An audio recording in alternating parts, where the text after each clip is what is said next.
డబ్బులు ఎందుకు రా నీకు? నాకు డబ్బులు ఇచ్చి కావాలి నీకు?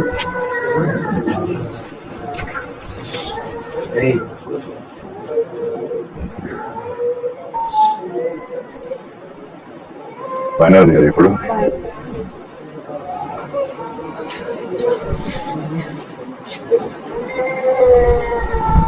ఏమైంది? ఏమైందమ్మా? ఏమైంది? ఎందుకు ఇంజక్షనా? నొప్పా? నొప్పుందా? ఎందుకు ఎందుకు ఎందుకమ్మా? ఎందుకు ఏడమ్మా? ఏం పేరు నీ పేరు చెప్పు. పేరు చెప్తుందా? ఏం పేరు చెప్పు. ఏం పేరు చెప్పు. ఏం పేరు చెప్పు. చెప్తే కదా నువ్వు. నీకు చాక్లెట్ తీయిస్తా. చెప్పు. చాక్లెట్ తీయిస్తా. పోన్లే పోన్లే పోన్లే పడుకో. వద్దులే వద్దులే ఏం చెప్పదులే పడుకో. ఈ పక్క చూడు. ఈ పక్క చూస్తే కదా. ఈ పక్క చూస్తే కదా నువ్వు.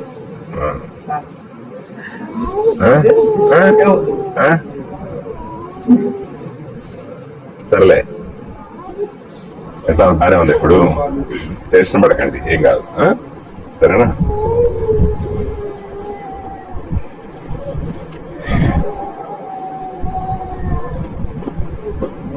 ఏమ్మా ఏంటి పరిస్థితి అంతా ఓకేనా?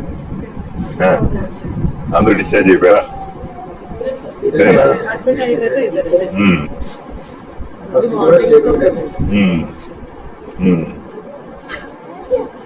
ఏమిటి రీజన్ ఏమిటి? ఏంటా సార్? ఏంటంటే సార్ మన అన్నౌన్స్ సెంటర్ లో మార్నింగ్ 10:30 పాలు తాగారు సార్. 12:30కి లంచ్ చేశారు. చేసి పడుకున్నారు. అప్పుడు ఏం ప్రాబ్లం లేదు సార్. నిద్ర 2:30కి వేసేటప్పుడు వార్మప్ చేశారు సార్. మన అన్నౌన్స్ సెంటర్ 4 పిల్లలు వార్మప్ చేశారు సార్. చేసినప్పుడు వెంటనే మన అంగన్వాడీ వర్కరు ఒక సచివాలయం ఏఎన్ఎం దగ్గరికి వెళ్ళి మాట్లాడి తీసుకొచ్చి వెంటనే పంపించారు సార్. సిరప్ ఇచ్చారు.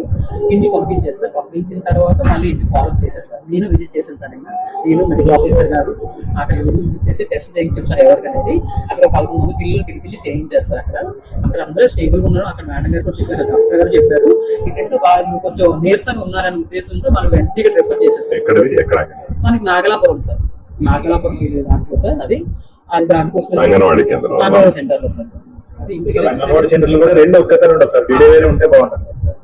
2 ఒక్కతను పెట్టారు సార్. చాలా పిల్లలు చాలా ఇబ్బంది అయింది. ఎక్కువ మంది అయిపోయినారా? 2 సెంటర్లు వేరు సార్. ఆ పిల్లలు వేరు, ఈ పిల్లలు వేరు సార్. ఒకటి own building, rent free building లో ఉంది సార్. ఆ పిల్లలు వేరు, ఈ పిల్లలు వేరు వేరే వేరు ఉన్నారు సార్. పిల్లలు మనకేంటంటే సార్ అక్కడ సైట్ కట్టాలంటే సైట్ కావాలి సార్. అక్కడ ఒక బిల్డింగ్ కట్టడానికి అది సైట్ కొనుక్కుంటే ప్రపోజల్ పంపిస్తాం సార్. అది చిన్న అంటే కొంచెం వర్షం పడినా వాటర్ ఉండిపోతున్నాయి సార్.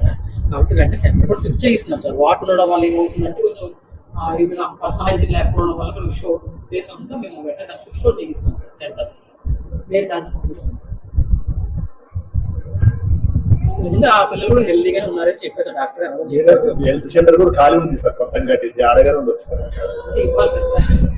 మీరు రాజకీయ నాయకులు ఏం చేస్తున్నారా? మీరు అన్ని జాగ్రత్త చూసుకోవాలి కదా. ఊరికే ఆడ ఏసీ దిక్కుడికి వచ్చి గొడవ చేస్తున్నారు కదా. రాజకీయ నాయకులు లేదు కదా, ముందు చూసుకోవాలి కదా. మంచి ప్లేస్లు అవి చూసి సెట్ చేసుకొని కదా వాళ్ళకందరూ హెల్ప్ చేయాలి కదా. టీచర్లకి చేస్తే కదా.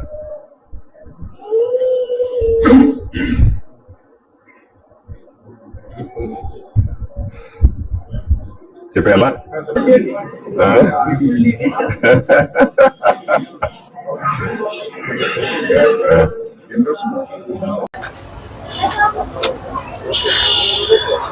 నాగలాపురం గ్రామంలో అంగన్వాడీ కేంద్రంలో నిన్న జరిగినటువంటి సంఘటన పెద్ద ఎత్తున ప్రచారం జరిగింది. అక్కడ పారిశుద్ధ్యం సరిగా లేదని, లేదా తాగిన పాలు వల్ల అనారోగ్యం పాలయ్యారు పిల్లలు అని 2 పిల్లలు హాస్పిటల్లో అడ్మిట్ అయినారు. మిగతా వాళ్ళకి పరీక్షలు చేశారు. 2 పిల్లలు కూడా నార్మల్ గానే ఉన్నారు, ఇబ్బంది పడాల్సిన అవసరం ఏమీ లేదు. ఇటువంటి సంచలనాత్మక విషయాలు, ఎందుకంటే చిన్న బిడ్డల్ని అంగన్వాడీ కేంద్రాల్లో ఏదో జరిగిందంటే మనందరికీ భలే బాధేస్తుంది. చాలా సున్నితమైన అంశం. దీన్ని అన్ని విధాలుగా జాగ్రత్తలు తీసుకోవాలి. అది పాల వల్ల అయి ఉండొచ్చు, పారిశుద్ధ్యం లేక సరిగా లేకపోకుండా అయి ఉండొచ్చు, లేదా చుట్టుపక్కల పరిస్థితులు ఏదైనా అయి ఉండొచ్చు, లేదా పిల్లలు అక్కడ గ్రామంలో ఉన్నటువంటి ఏదైనా ఇన్ఫెక్షన్స్ వల్ల కూడా అయి ఉండొచ్చు. ఏది ఏమైనా సరే డాక్టర్లు పూర్తి స్థాయి చర్యలు తీసుకుంటా ఉన్నారు. ఈ పిల్లలు మాత్రమే కాదు, ఊర్లో అందరి పిల్లల్ని చెక్ చేయమని చెప్పాం. అక్కడ ఏదన్నా సరే అంటువ్యాధి ఏమైనా ప్రబలి ఉందా, లేదా మిగతా పిల్లలకి ఏదైనా ఇబ్బంది వచ్చే పరిస్థితి ఉందా, ఇవన్నీ కూడా ఎప్పటికప్పుడు తెలుసుకుంటా ఉన్నాం. పరిస్థితి పూర్తిగా అదుపులో ఉంది, నార్మల్ గా ఉంది. కంగారు పడాల్సిన అవసరం ఎవరికి కూడా కంగారు పడాల్సిన పని లేదు. అన్ని సక్రమంగా జరిగేలాగా వెంటనే చర్యలు తీసుకుంటాం. చాలా మందికి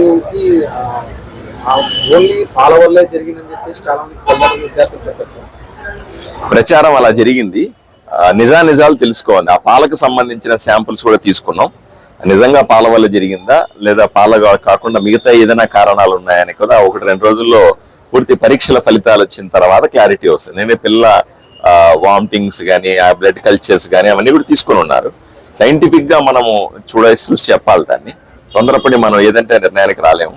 ప్రాథమికంగా ప్రచారం మాత్రం పాల వల్ల జరిగిందనే ప్రచారం జరిగింది. అదే అంటే ఊర్లో నా అనుమానం ఏంటంటే ఈ కేవలం 2-3 పిల్లలకి మాత్రమే కాదు, ఊర్లో మిగతా పిల్లలకి ఏమైనా సమస్య ఉందా అని ఇప్పుడు ఎగ్జామిన్ చేశారు. డాక్టర్లు పోయినారు ఆల్రెడీ గ్రామానికి. ఊర్లో అందరి పిల్లల్ని, పెద్దవాళ్ళందరినీ కూడా ఎగ్జామిన్ చేస్తారు. ఒక అంచనాకు 1-2 రోజుల్లో వచ్చేస్తాం. ఇప్పుడైతే హాస్పిటల్ 2 పిల్లలు మాత్రమే ఉన్నారు. చాలా మంది ఇంకా ఊర్లోనే అక్కడే చూపించుకుని, చాలా మంది పిల్లలకి, పెద్దవాళ్ళకి కూడా జ్వరాలు ఉన్నాయని, ఒంట్లో బాగలేదనే సమాచారం వస్తోంది. విషయాన్ని తెలుసుకున్న తర్వాత మీకు ఎక్స్ప్లెయిన్ చేస్తాను.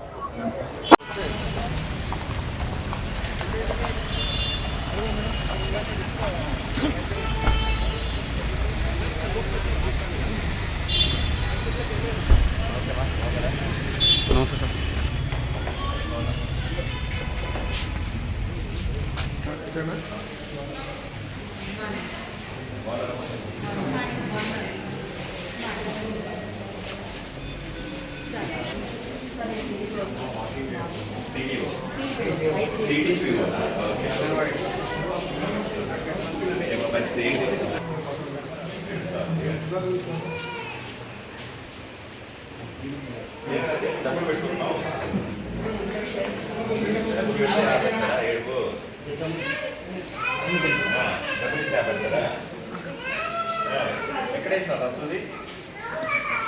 ఎక్కడేసినారా?